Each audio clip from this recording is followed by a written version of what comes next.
Spray a little bundle of aluminum foil with hairspray and place it by the door. I promise you, mice won't come near it. If you don't know how to repel mice, here's one of the best methods. Mice can show up in any home, especially if there's a garden nearby. It's best to prepare something that keeps them away from a distance. Mice hate a few things, so we'll make a homemade repellent from them.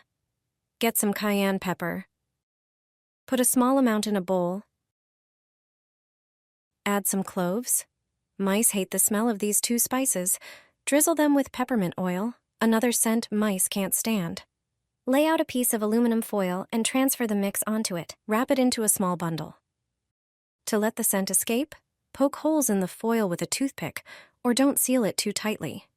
Mice also strangely dislike aluminum foil. Finally, spray the whole bundle with hairspray. Ingredients in hairspray have a scent that effectively repels many pests. Just place the bundle by a door, window, or near your food waste bin. This mix combines several proven ways to repel mice, making it extra effective.